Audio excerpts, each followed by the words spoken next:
Zion Williamson went from being the next LeBron James Zion for three. Yes! 2-point lead for Minnesota. to some dude who sits courtside and simps for porn stars. Ja Morant went from the best player in the league Morant flows by Primo. Attack! to a broke halfway crook. Latrell Sprewell literally choked out his coach. These are the worst career-ending mistakes in NBA history. First up, a dude who made such a bad decision, it cost him $58 million. Every NBA player has an agent, someone to handle the business side of playing in the league. Nerlens Noel found out the hard way that not all agents are created equally. Noel was a top college player at the University of Kentucky and got drafted 6th overall in 2013 by the New Orleans Pelicans. He was a decent NBA player, not great, bouncing around to a few different teams before going to a party that would change his life. While sipping on some drinks at an LA birthday party, Noel met famous NBA agent Rich Paul. Paul is known for representing legends like LeBron James and Anthony Davis. Paul told Noel that he could get him way more money if he was his agent. He was totally talking out of his ass, but Noel bought it, hook, line, and sinker. Just like that Mariah Mills chick that Zion is with, Nerlens Noel was about to get screwed. The Dallas Mavericks made a huge contract offer to Noel, $70 million over 4 years. That's insane money for a player averaging 7 points and 6 rebounds per game in his career. Any fool would have jumped at this offer. But Noel isn't just any fool. He's our special little fool. His new agent Rich Paul told Noel to decline the offer, and the dude listened. Personally, I would have told Rich Paul to kick rocks and then taken the offer. But Noel was allowing this dude he just met at a party to control his entire life. Noel declined the offer, expecting bigger ones to come, but they never did. In the 4-year period from 2017 to 2020, Noel could have made a guaranteed $70 million, but because he turned the deal down, he only made $12 million. Seriously, bro? You're a big man who can't shoot. There's no place for you in the modern NBA. Take the money. Noel tried to sue Rich Paul for the $58 million he lost, claiming that it was Paul's advice that caused him to turn down the offer. The courts dismissed this lawsuit quicker than Zion responds when Mariah texts him. You can't sue for this. This isn't set. Like, listen, I feel bad for Nerlens, and yeah, it was probably terrible advice. They are called advisors, not enforcers. They do not force you to do anything. Wow, Nerlens, that's a costly mistake.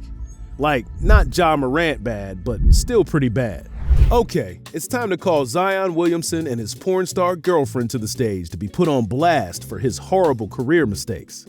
When Zion Williamson was coming out of Duke, he was being compared to LeBron James.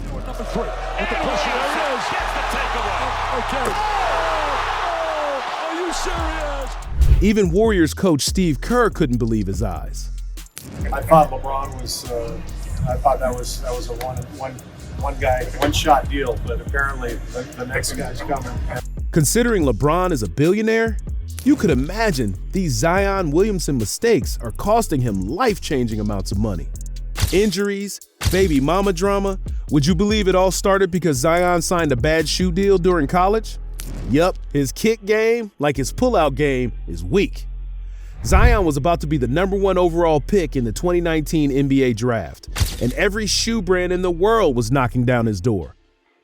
Of course, Nike made him an offer, but alternative brands like Puma, Anta, and Li Ning were promising Zion even more money. Sure, Nike is a big name, but plenty of NBA stars have signed with smaller brands. Hall of Famers Dwayne Wade and Shaquille O'Neal both signed with the Chinese shoe company Li Ning, and Puma has attracted the likes of LaMelo Ball and Boogie Cousins. Zion wanted to sign with the biggest name, Nike, even if it was for less money. The Duke star's 3 favorite things in the world are the Nike swoosh, Mariah Mills' big fake titties, and being a fan of this channel. Bet you can't smash that subscribe button harder than Zion smashes Mariah's, well, you know. Zion's career changed in an instant when, nearly immediately after inking his Nike deal, this happened. Slipping and injured is Zion Williamson. Back the other way, a layup for Cam Johnson. Nobody could believe it. Even President Obama, who was at the game, was shocked. Puma took the opportunity to tweet out a big "I told you so," saying this would never have happened in their shoes. It definitely wasn't funny. It was the beginning of the end for Zion Williamson. If only he hadn't been wearing those cheap-ass Nikes, this never would have happened. You're 285 pounds, bro. Regular old shoes aren't able to support you. You needed to go with something custom. This knee injury opened the floodgates, and soon, the rookie with the promising upside was getting injured every single year. Little 2-3 zone, it looks like, but Mike Scott stuck on Hayes. Williamson fouled at the rim. Zion has been in the NBA for 4 seasons and has been on the court for a grand total of 114 games. That's only 28 games per year. He had never dealt with injury issues like this in the past, only after he started wearing exclusively Nike shoes. Sounds like how Lonzo Ball blamed his knee injuries on his big baller brand shoes, but that's a story for another day. Sitting on the bench with injuries gave Zion lots of free time. This dude is a little, how should we put this, horny, and he's gotten himself into some girl trouble. First, Zion blew all of his Nike endorsement money on a premium OnlyFans account for porn star Mariah Mills. Seriously, dude? Her videos are free all over the internet. Unlike most dudes who would be trying to smash and pass, Zion caught feelings. The two actually began dating. How could Zion ever go out in public knowing that every single guy on the sidewalk has seen his girlfriend's asshole in HD? Zion is a player at heart, though, and since he can't even play on the NBA hardwood, he's got to do his playing in the bedroom. While he was with Mariah, he knocked up one of his side chicks. You can bet Mariah was not happy when she found out about this.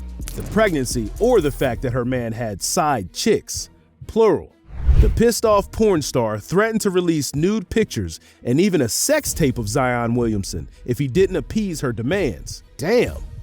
She really has him by the balls. This story's not even over. Nothing has been released yet, but Zion's life could be ruined in the future if shit continues to go south with Mariah. Kids, this is why you don't mess around with porn stars. As Wash and French Montana once said, can't trust thoughts. Injuring himself wearing Nike shoes and getting caught up in this girl drama was damaging to Zion's finances, but not nearly as damaging as what Ja Morant did to his career. We'll get to this stripper-loving wannabe gangster soon, but first, have you heard about the NBA player who was having trouble feeding his family on $7 million a year? Latrell Sprewell was a 4-time All-Star guard for the Warriors, Knicks, and Timberwolves in the 90s and early 2000s. He scored 18.3 points per game across his career. He was scoreless in the first half. Another Hawks turnover. Sprewell. Knicks take the lead. And even made the All-NBA first team in 1994. Nobody remembers any of that shit, though. Latrell Sprewell will always be remembered for his terrible, off-the-court, career-ending decisions. In 1997, while playing for the Warriors, tempers flared between Sprewell and his fiery coach PJ Carlesimo. The coach was all up in Sprewell's face about a bad pass at practice, and the young star had heard enough. Sprewell put his hands around Carlesimo's neck, choking him and leaving some deep marks in his skin. One of the marks sort of looked like a subscribe button. Hey, show us some love. Teammates came in to save their coach. We don't know what Sprewell's intentions were, but some witnesses claim Sprewell said, "I'll kill you" to Carlesimo shortly before the altercation. We don't have any video because no one was filming Warriors practices in 1997. But here's his former teammate Tony Delk recapping that fateful day. We're at practice. Spree is like not putting enough on his passes, and PJ is going off on him, right? So Spree is still hot from the other day. The game we got blown out, another game we lost. So all this built up right now. And all of a sudden, man, he just started choking my man. I'm like, when I tell you, like it was like a script from a movie. Can you imagine you choking your boss, man? Looking at him like, no. Yeah. So we're still practicing. We're like still shooting, like, man, like this thing going down. Sprewell was suspended for a full season, which also cost him his lucrative endorsement deal with Converse. The Warriors traded Sprewell to the Knicks, and amazingly, he bounced back pretty well after serving his suspension. Just when Sprewell was getting his career back on track, he made another boneheaded move, so stupid that it literally knocked him out of the NBA. We're talking about the infamous "I have a family to feed" line. What?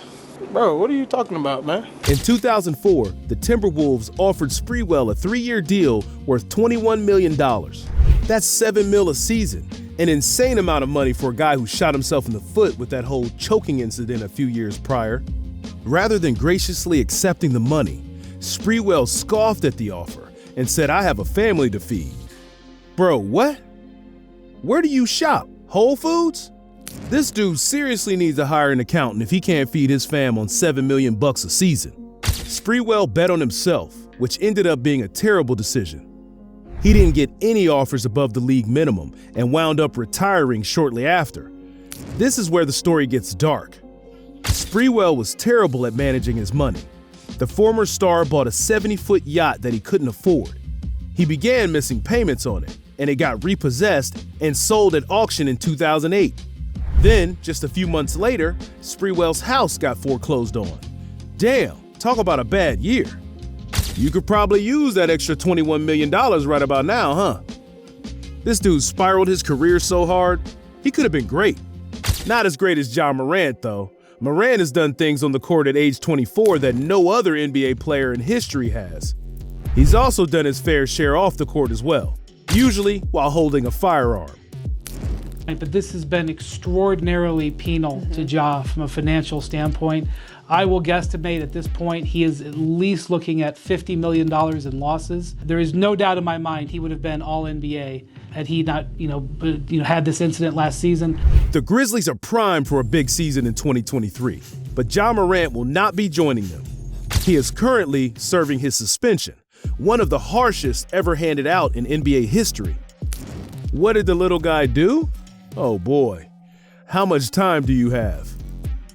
Beating up a 17-year-old boy at a pickup game, bowing up to high school volleyball players, going on benders at the strip club, aiming a gun at the Indiana Pacers after a game. This is not your typical NBA lifestyle. Morant had a soft suburban upbringing, and it seems he's devoting his entire adulthood to proving how hard and gangster he is. Nobody is buying it. Ja did everything he could to lift himself and his family out of this type of environment and to get away from this. And for some reason, he wants to surround himself with these type of people. Why? Bruh, you not hard. That's not your life. People that in that life would give anything to be in your life. Morant was suspended the first time by the league for an altercation in the parking lot after a Pacers-Grizzlies game, as Indiana was heading back to their team bus. Ja goes and gets in one of the two parked cars. It is that car in question in which 3 or 4 guys get out and they start yelling stuff at the Pacers. Come get some of this. You don't know how we roll. I'll show you what I got. These are what's being yelled. Yeah. Okay. A dot of a red laser appears on several of the people up on the loading dock just to scare them. But again, the security guard said, I believe that's attached to a weapon. Was Ja really in that car? Were the lasers actually attached to guns? We don't know. This one was a lot of hearsay. Ja's next gun incident, though, there is no mistaking this one. The idiot put it on his IG Live. Is he trying to ruin his career? Nearly every single week in the 2022-23 season, there would be another story about Ja Morant either visiting a strip club, toting a gun, or both. Commissioner Adam Silver couldn't have this going on in his league, so he put a harsh stop to it. Morant's endorsement deals? Gone. His salary now has a huge slice missing. Before all of this shit, the Grizzlies couldn't wait to lock him up long term. Now, they're not so sure. Many players have lost their jobs for much less. Ja Morant is on the thinnest of ice right now. He needs to be the model citizen when he finally returns to the league. In 10 years, we may look back on Morant as the greatest NBA player whose career never got off the ground because he couldn't keep his damn guns off social media. These NBA players had all of the talent in the world, but couldn't get out of their own way. They were lacking a dedication to the game. Want to know how you can show some dedication right now? By watching another video. It's right there for you.